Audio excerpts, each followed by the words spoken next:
सबसे पहले मैं जमायते इस्लामी हिंद के सभी सभासदों का धन्यवाद अदा करना चाहूँगा कि उन्होंने मुझे अपनी बात को रखने का मौका दिया है। उनकी इस ऑनलाइन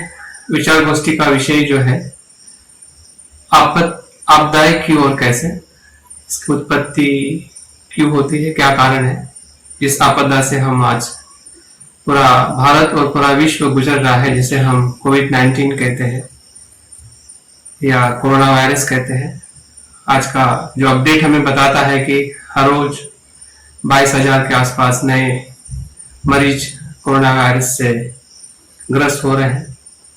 54,000 के आसपास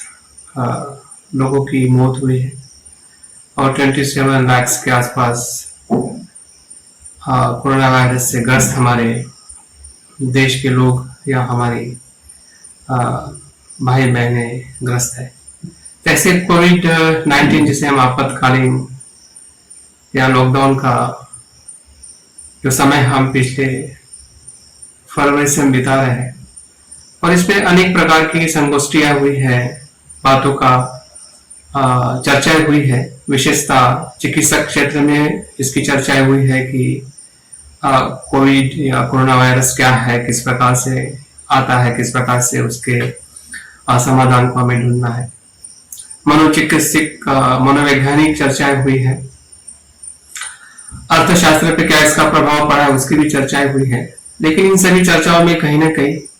एक विषय की चर्चा काफी कम हुई है कि इस आपदा के पीछे नैतिक और आध्यात्मिक कारण क्या हो सकता है। और मुझे लगता है कि इसी कारण को ध्यान रखते हुए जमायते इस्लामी हिंद के सभी सभासदों ने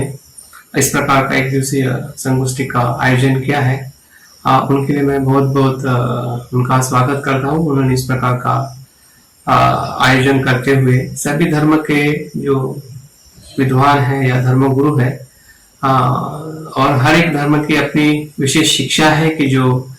मनुष्य के दुख को समझते हुए दुख से मुक्त होने की बात करते हैं या हमें मार्ग बताते हैं। और उसी प्रकार से मैं doctor Manish Meshram, assistant professor, school of Buddhist study and civilization, Gautam Buddha विश्वविद्यालय से मैं कार्यरत हूँ और साथ साथ में मैं बौद्ध धर्म का अनुयायी हूँ। बचपन से ही मेरे जीवन में बुद्ध की शिक्षाओं का संस्कार और अनुसरण करने का मुझे मौका मिला है और मैं एक वैश्विक बौद्ध संघ है जिसे त्रिरत्न बौद्ध महासंघ के नाम से पूरे विश्व में जाना जाता है, उसका मैं आजीवन सभासद हूँ और उसमें भी मेरा एक नया नाम से मेरा परिचय होता है जिसे ब्रह्मचारी मंजू कुमार भी कहते हैं। तो जो विषय और जिस विषय के ऊपर मुझे बोलने का जो मौका मिला है कि आपदाएं क्या है और क्यों होती है, तो बुद्ध के शिक्षाओं के अनुसार बोलने के पहले या उसका संबंध आपदाओं से किस प्रकार से उसके पहले बात करने के पहले मैं इस बात का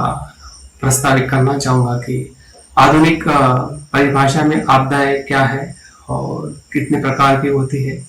और क्या कारण होता है जिसके वजह से आपदाएं, जिसे हम गंभीर दुर्घटनाएं कहते हैं, गंभीर घटनाएं कहते हैं, जो हमारे जीवन का एक हिस्सा हमें बनते हुए या नजर आती है। तो हमारा आपदा अधिनियम 2005 धारा के अनुसार जो एक नियम बना है उसमें आपदा का अर्थ बताया गया है कि जो प्राकृतिक और मानव निर्मित कारणों से जो आपदाएं, घटनाएं, दुर्घटनाएं होती है और उसका दुष्परिणाम कहीं न कहीं समाज की हानि हो, देश की हानि हो, अर्थ की हानि हो, प्रकृति की हानि हो में परिवर्तित होती है। तो सभी प्रकार की गंभीर घटनाओं को आपदाएं या आपत्ति या हम कह सकते हैं कि दुर्घटनाएं कही जाती है। और इसके दो प्रकार से ज्यादातर इसका विभाजन होता है, जिसमें प्राकृतिक आपदाएं कहते हैं या दूसरे प्रकार से मानव निर्मित आपदाएं होती है। अगर हम कोविड-19 को या कोरोना वायरस को किस आपदा मिले, किस प्रकार की दुर्घटना है, इसका अगर विश्लेषण करें तो दोनों प्रकार से मुझे दिखाई देती है। वो प्राकृतिक भी है, हाँ, कि कहीं न कहीं वो एक शरीर और जीवाणु के साथ में जुड़ी हुई है, लेकिन साथ साथ में वो मानव निर्मित भी है। ये मानव निर्मित इसलिए है क्योंकि मानव की कुछ गलतियां रही है, जिसपे उन्होंने ध्यान नहीं दिया है, या उसकी वो जिम्मेदारी जो लेनी चाहिए वो ले नहीं पाए, और उसके वजह से ये एक विराट जो जिसे हम कह सकते हैं कि विराट स्वरूप जिसका धारण हो चुका है, भारत में हो या पूरे विश्व में, कि जो लोग इसमें प्रभावित हो रहे हैं, बीमार हो रहे हैं, बहुत सारे लोगों का मृत्यु हो रहा है। और इस प्रकार की आपदा, इस प्रकार की दुर्घटनाएं विश्व में हर समय में होती थी, होती है और होती रहेगी। लेकिन फिर भी एक मानव जाति की सुरक्षा के लिए, मानव जाति को बचाने के लिए हमारे जो धर्म के संस्थापक है या धर्म के जो विद्वान है, उन्होंने बहुत सारी बातों का जिक्र किया है। अगर हम भारत की प्राचीन विरासत की बात करते हैं कि जिसमें बुद्ध का जन्म हुआ था 2500 वर्ष पूर्व, और उनके समय में भी इस प्रकार के ऐसे बहुत सारे आपदाएं निर्माण होती थी, और बुद्ध अपने शिष्यों को कहते थे कि जाइए, लोगों को मदद करिए और उनको धम्म की शिक्षा दीजिए, ताकि वो अपने मन को संतुलित कर सके और उस आपदा से लड़ सके। तो बुद्ध की बात मैं करना चाहूंगा, और विशेषता अगर मैं बुद्ध धर्म की बात करता हूँ तो आज का परिप्रेक्ष्य बताता है कि पूरे विश्व में दूसरे नंबर का धर्म है कि जो लोग अनुसरण करते हैं। 200 ऐसे देश है कि जहाँ पे बुद्ध धर्म का अनुसरण किया जाता है, और 18 ऐसे देश है कि जिस धर्म का एक प्रमुख धर्म है। तो हम देख सकते हैं कि अगर बौद्ध धर्म का अनुसरण करने वाले या उससे जो प्रभावित जो आजकल के जितने भी वैज्ञानिक हो या फिर विचारशील व्यक्ति हो, बुद्ध की शिक्षाओं से प्रभावित हो चुके हैं और हो रहे हैं। भारत का अगर हम संविधान भी देखते हैं, जिसे हम लोकशाही कहते हैं, ये भी बुद्ध धर्म के विचारों से या दर्शन से प्रभावित है। तो मैं बात ये करना चाहूंगा कि बुद्ध की जो 4 आर्य सत्य की जो शिक्षा है वह किस प्रकार से आपदा के साथ में संबंध रखती है, जिसमें बुद्ध बताते हैं कि पहला जो आर्य सत्य जो है वो है दुख, और दुख के अंदर सभी प्रकार के आपदाएं, समस्याएं हमारे जीवन में किसी न किसी कारण से आती है। हम धर्म की अगर बात करते हैं, पूरे विश्व में अनेक प्रकार के धर्म हैं और सभी धर्म के एक अपना उद्देश्य है, अपने लक्ष्य को, अपने परंपरा को आगे बढ़ाने का। लेकिन अगर हम पूरे धर्म को 2 विचारों से अगर हम उसका वर्गीकरण करते हैं तो वो धर्म एक वर्गीकरण में आते हैं कि जो ईश्वर की निर्मिति को मानते हुए, ईश्वर ने पूरे संसार को बनाया है, उस प्रकार से नैतिकता का आचरण करते हुए उसने ईश्वर को प्राप्त करना चाहते हैं। लेकिन जब हम बौद्ध धर्म की बात करते हैं तो बौद्ध धर्म ऐसा विश्व में धर्म है कि जिसमें अनिश्वरवाद का सिद्धांत है, कि जिसमें पूरी तरह से शुरुआत से लेके मध्य अंत तक सिर्फ मानवता और मानवता की ही बात शुरू होती है और अंत भी उसी मानवता में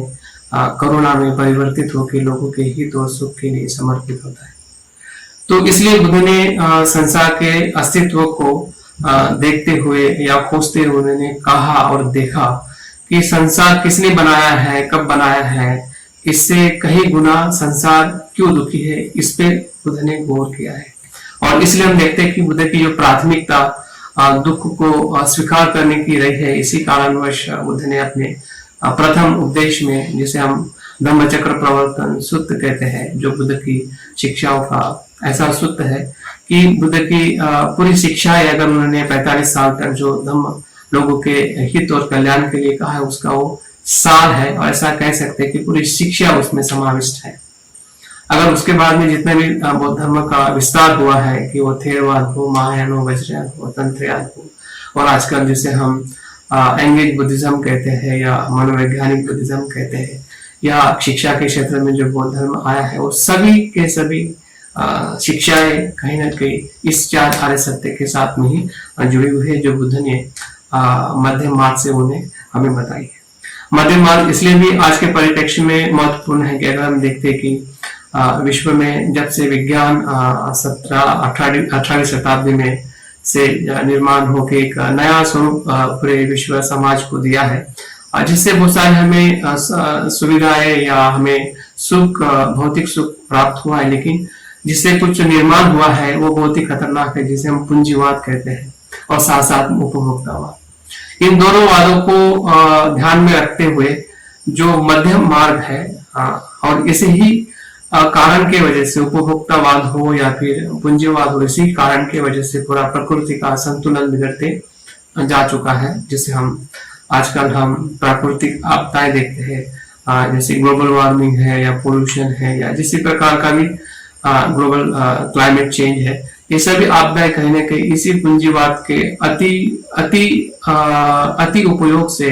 अति करने से ही निर्माण हुई है। और बुद्ध का पूरा सिद्धांत जो है मध्यम मार्ग पे अनुसार है कि जो चार आर्य सत्य से ही हम आपदा को समझ सकते हैं। अगर उत्पत्ति की बात करते हैं तो बुद्ध दूसरे आर्य सत्य में बताते हैं कि दुख का समुदाय किस प्रकार से होता है।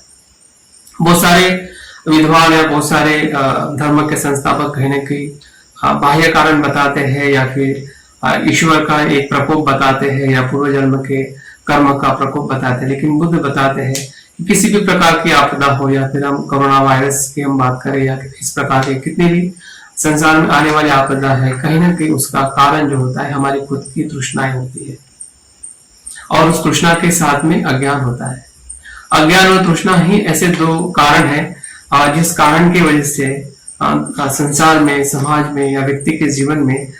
दुख, आपदाएं या समस्याएं निर्माण होती है। उसका दूसरा कोई कारण नहीं है, ना एक कारण है जिसे हम ईश्वर कहते हैं, वो भी कारण नहीं है। इस आपदा का कारण है तो हमारी व्यक्तिगत या समाज की जो गलत धारणा है या उसके प्रति देखने का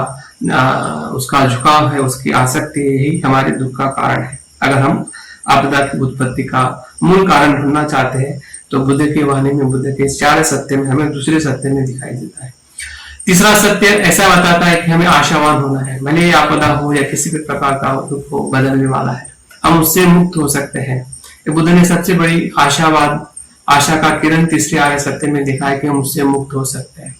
लेकिन मुक्त तभी हो सकते हैं कि जब हम उस दुख के कारण को स्वीकार करें, उस दुख के कारण पे कार्य करें, नहीं कि और किसी कारण पे।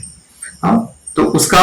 बुद्ध हमें मार्ग भी बताते हैं, जिसे हम आर्यष्टांगिक मार्ग कहते हैं, मध्यम मार्ग कहते हैं, जिसकी शुरुआत सम्यक दृष्टि से शुरुआत होती है। सब में संकल्प बनता है, फिर बाद में सम्यक वाणी बनती है, सम्यक आजीविका बनती है, सम्यक कर्मांत बनता है, सम्यक स्मृति, सम्यक व्यायाम, सम्यक समाधि। इस प्रकार से 8 अंगों से बना हुआ ये